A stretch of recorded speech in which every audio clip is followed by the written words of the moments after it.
They didn't just disinherit me. They laughed, like I was a joke in my own bloodline. The rain outside hadn't stopped for hours. Thick sheets slapped against the tall windows of the Adler estate, blurring the trees into smudged silhouettes. But the storm inside the reading room was louder. Not thunder, not lightning, just the sound of my father's voice declaring, with surgical finality, that I was no longer part of his legacy. Derek tried to keep a straight face, but I saw it. The tiny twitch in his lip, the way his thumb rubbed the edge of the cream-colored envelope like it was already his birthright. My mother didn't even look at me. She fidgeted with her pearl bracelet, her eyes fixed on the rug beneath her heels. Mr. Hensley sat at the far end of the table, his hands folded, his mouth tight like he'd bitten into something bitter. "I built this company with my own hands," my father announced, straightening his spine as if the weight of his ego needed a pedestal. "And I pass it to the one who proved himself." Derek stayed. Derek understood loyalty. "Marin," he turned to me, his voice suddenly sharp. "You left. You chose poetry and poor people over profit. You chose to walk away." I swallowed the rising sting in my throat. "You never asked why." He waved that off with a scoff. "Spare me the sentiment.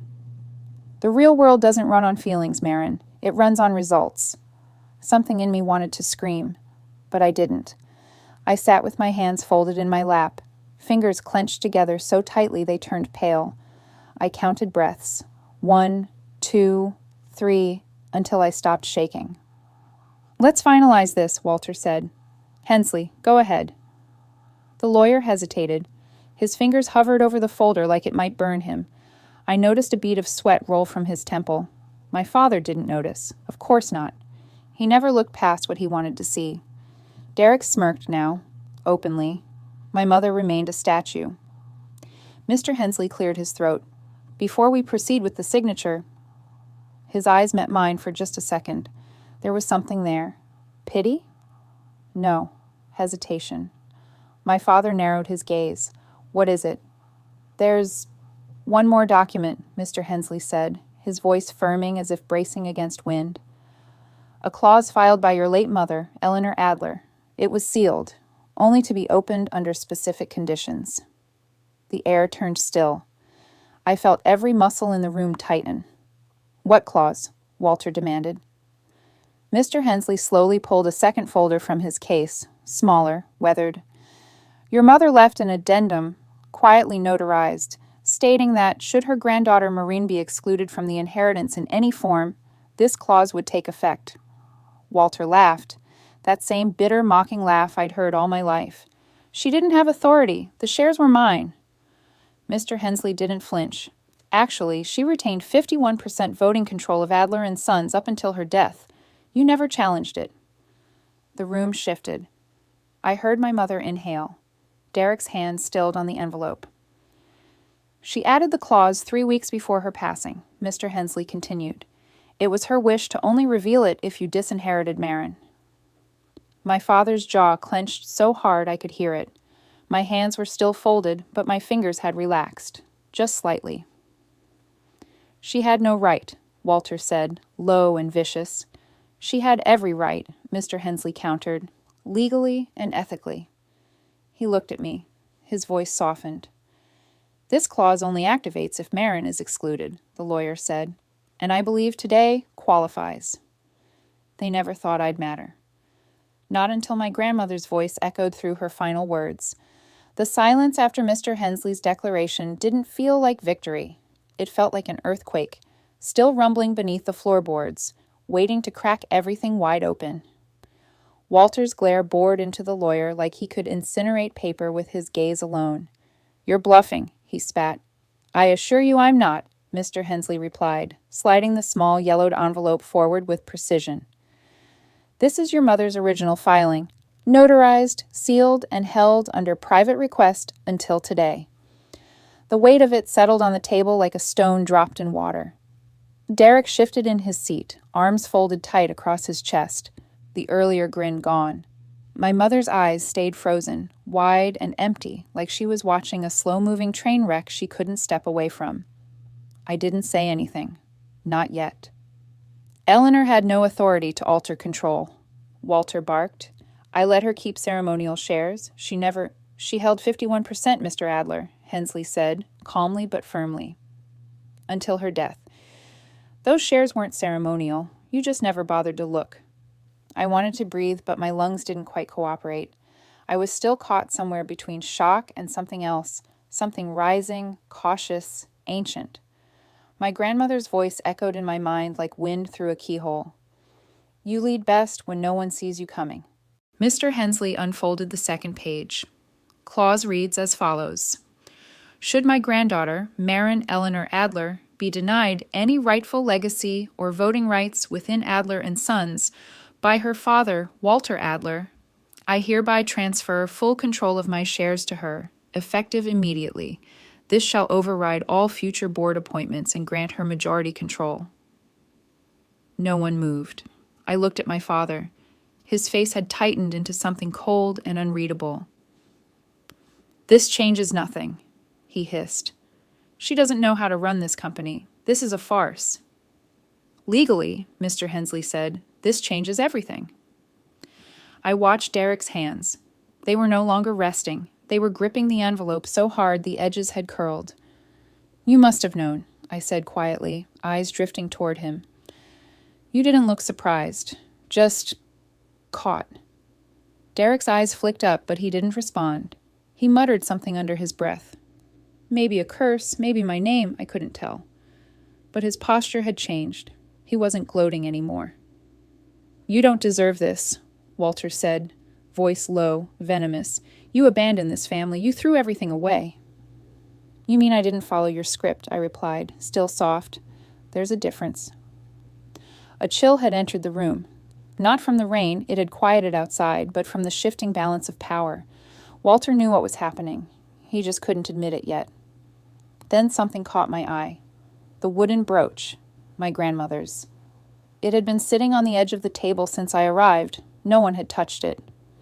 Carved in the shape of a compass rose, simple, familiar. My hand reached for it, almost without thinking. The wood felt warm, like it remembered who it belonged to. I turned it slowly. A tiny click. There, nestled in the back, was a thin compartment. My breath caught. Inside, a small black USB drive, nestled like a secret. No one noticed. Not yet. I closed the brooch and tucked it into my pocket. Mr. Hensley cleared his throat once more. As of this moment, Maren Adler holds 53% of Adler and Sons. She is, by legal definition, the majority shareholder. A beat of silence. My father stood too quickly. The chair screeched across the floor behind him. This is war, he muttered. You won't last a month in that office. I looked up, meeting his eyes. For the first time, he didn't intimidate me. I won't need a month, I said. Just the truth. Derek finally looked at me. There was no defiance now, just calculation. He was already thinking steps ahead, planning. That was fine. So was I. Vivian still hadn't spoken. Her hand hovered midair, still clinging to a pearl on her necklace like it might tell her what to feel. I suggest we give Ms. Adler space, Mr. Hensley said, straightening his papers. There will be logistics to sort out, of course, but legally, this is clear. Everyone rose, one by one. Derek walked out first, sharp and wordless. Walter followed after a pause, stiff and shaking with quiet fury. My mother trailed them, glancing back at me just once before disappearing down the hall. I stood alone in the room now. The air was thinner. My fingers brushed the outline of the brooch in my pocket, and my pulse steadied. So, what will you do with that power, Ms. Adler? Power changes nothing if you don't know how to use it, and I wasn't ready until I found her voice again. The lobby smelled the same, polished marble floors, chilled air from the overworked AC, and the faint scent of pine cleaner that never quite masked the steel beneath. But walking through it now, with every pair of eyes tracking me like I was a ghost resurrected, felt nothing like the last time I left. Cole met me at the elevator, holding a tablet and wearing a nervous smile that didn't reach his eyes.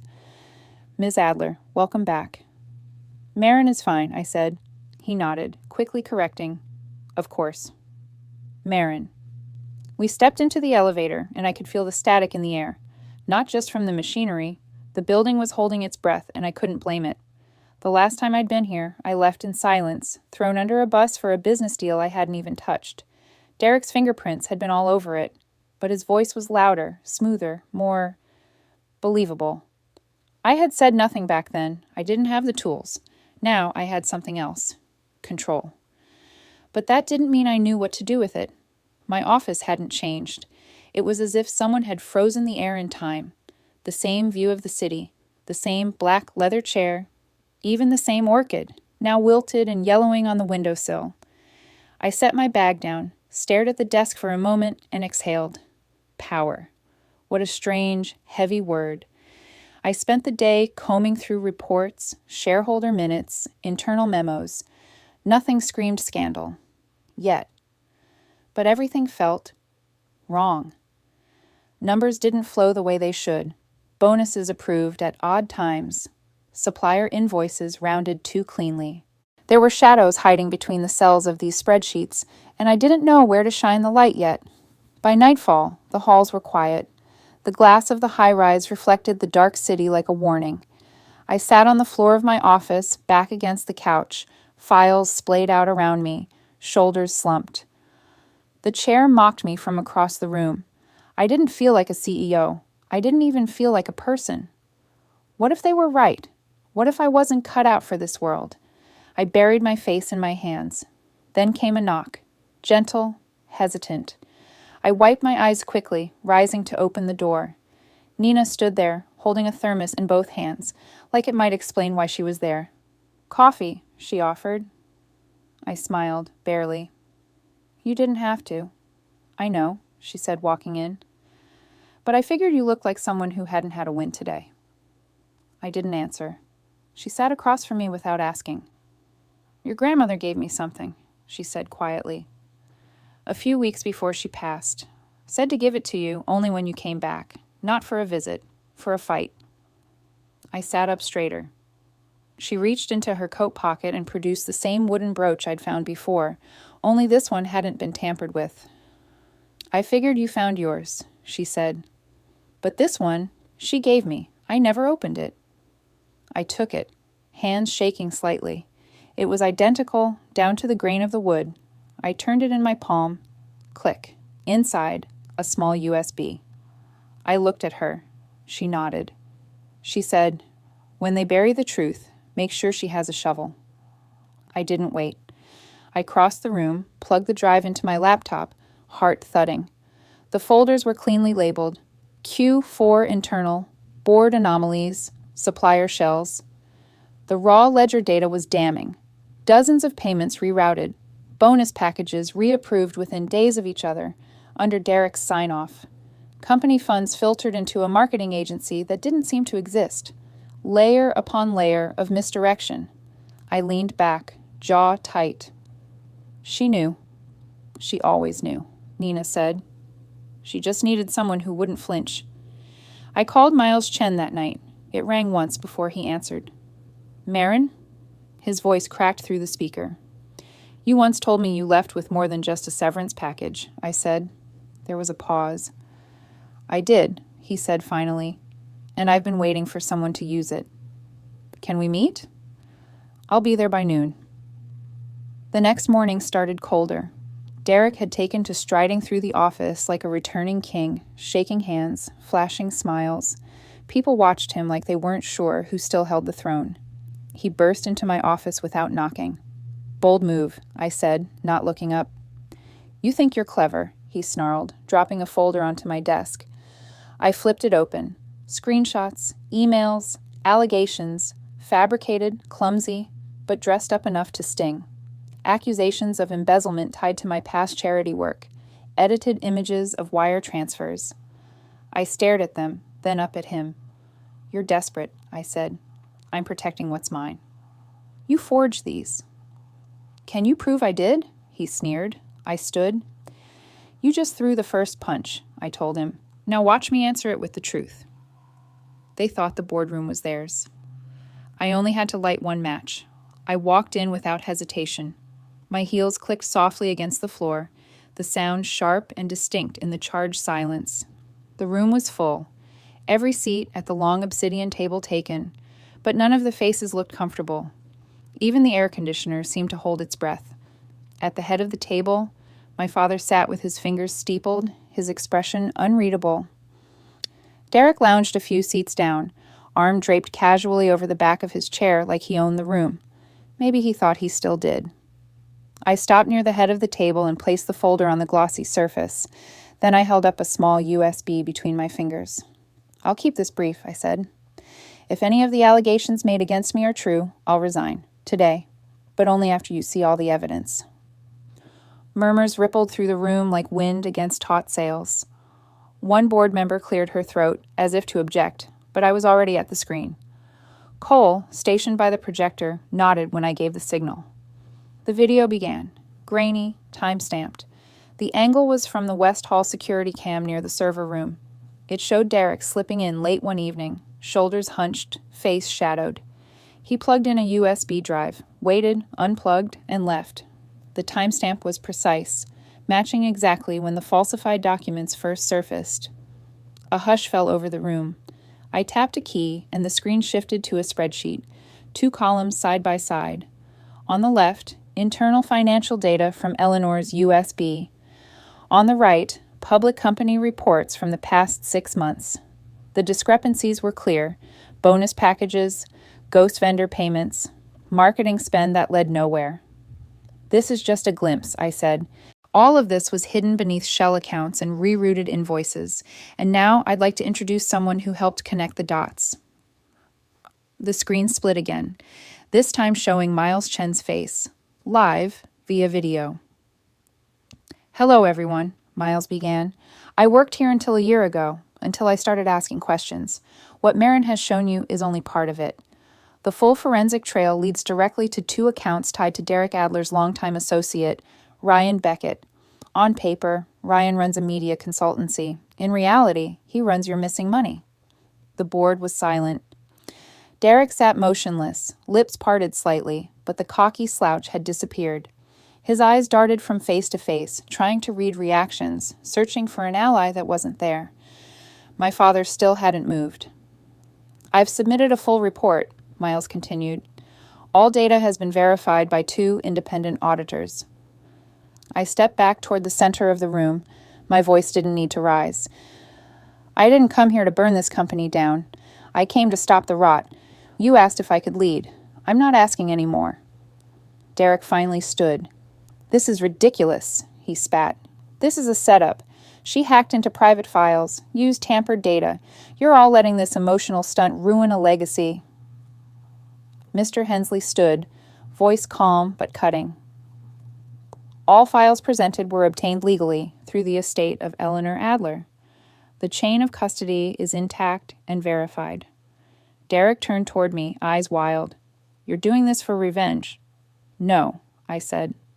"I'm doing this because the truth deserves air, even if it scorches." No one defended him. He looked toward my father, pleading maybe. Walter didn't speak. From the back of the room, Nina stood quietly, eyes bright. I saw the tears glinting. She didn't blink. One of the older board members leaned toward the woman next to him and whispered, "She's not just her grandmother's heir. She's the legacy." I took a breath.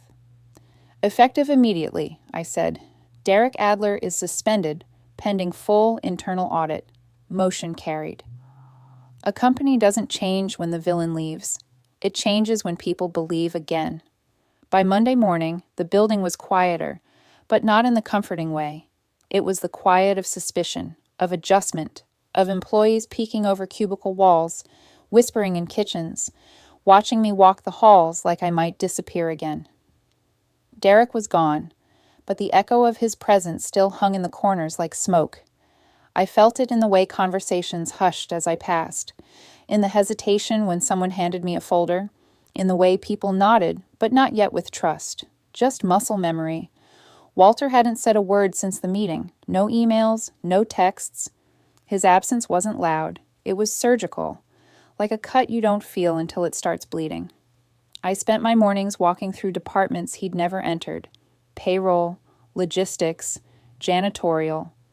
Each door I opened earned a glance, a pause, then silence. But I didn't come to order anyone. I came to listen. Cole found me in the elevator on Tuesday afternoon, eyes darting toward the floor buttons. "You're really doing this," he said quietly. "I am," I replied. "And I'd like your help." He blinked. "With what?" "Honest feedback," I said. "From the staff, anonymous, no filters, no HR polish." He nodded slowly. "I can set that up." I smiled. "Thank you, Cole." Down in the service corridor, I found Nina near the utility room, clipboard in hand, surrounded by cleaning staff trying not to look startled. "Let them breathe," she whispered, catching up with me afterward. "They've never seen a CEO down here." "That's going to change." She gave a small smile. "Then start with the ones who were never given a chance to stay." She handed me a list, 12 names, former employees, all fired during Derek's reign. Most spoke up about hours or safety. A few just got too visible. I sat that night in my office, handwriting 12 letters. No assistants, no templates. Just me, a pen, and the kind of apology this company had never offered. By Wednesday, the first responses trickled in. Some replied with confusion, others with gratitude. One returned the letter with a single word scribbled at the bottom: hope. People started sitting down during breaks, talking louder in meetings, walking into my office without knocking, not to complain, but to contribute. Something was shifting, not fast, but real. Thursday morning, an envelope sat on my desk. No name, no return address. Inside, a framed photo of me at 12, covered in paint, laughing beside Eleanor on the rooftop garden of the old building. She was wearing her red scarf, the one she always said made her feel fierce. I stared at it for a long time. Then I walked into the boardroom, removed Walter's official portrait from the wall and replaced it with a collage. Photos of the team, the break room, the holiday party in '98, a janitor holding his daughter, a receptionist's wedding. Friday afternoon came faster than expected. The town hall wasn't fancy. No stage, no lights, just me, a mic, and a crowd of employees looking for signs, of answers, of change, of something they could finally trust. "I'm not here to unveil a 5-year plan," I said. "I'm here to tell you why I stayed." I told them about Eleanor, how she taught me to lead in whispers, not shouts, how she once sat beside a burned-out intern during a fire drill and told her, "No one's ever invisible if someone's watching." I told them that I didn't return for revenge. I returned because I believed this company could be more than its headlines. They listened, they didn't cheer, but I saw shoulders relax, eyes soften. "This company will never worship titles again," I told them. "Only trust. The ghosts of power don't knock. They wait for you to open the door." The sun hadn't fully risen when I stepped into my office. The sky outside was still gray, the kind of quiet palette that made the city look softer than it deserved. Frost clung to the corners of the windows, and the heat hadn't kicked in yet. Everything felt paused, halfway between sleep and responsibility, and he was already there. Walter sat in the chair across from my desk, hands resting on his knees, a folded photo cradled in his palm like it might vanish if he gripped it too hard. He didn't look up when I entered. He didn't say anything, just stared at the floor like it was telling him a story he didn't want to hear. I didn't speak either. I set my coat down, walked behind my desk, and sat. The silence stretched between us, not hostile, but old, thick with things neither of us had the courage to say when it mattered most. "I had to see it," he finally said, voice low and raw, "to believe you didn't burn the place down." I didn't reply. I waited. He looked up at me, older than I remembered, not in years. He hadn't changed that much physically, but something about his posture, his eyes, his voice, it was like he'd been aged by something heavier than time.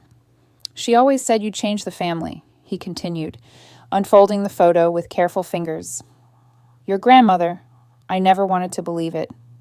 He slid the image across the desk, me, age 10, in overalls, paint smeared across my cheek. Eleanor sat beside me, holding a cup of iced tea, laughing mid-snort at something I'd said. I remembered that day.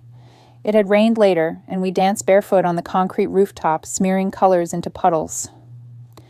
I built this company like a fortress, Walter said, brick by brick, no windows, no softness, because I thought strength meant shutting out anything that could make you weak. His eyes dropped. I thought you were weakness. The weight of that sentence didn't land like a slap. It settled, quiet and expected, something I'd already known in the marrow of my bones, but had never heard aloud. I built wrong, he said, because I was afraid you'd prove better than me. I felt the sting in my throat, but I didn't let it rise. He didn't plead. He didn't justify. He just sat there, shoulders forward, waiting for me to break the silence with something cruel or righteous or final. I didn't. You hurt me, I said, but I won't pass that on.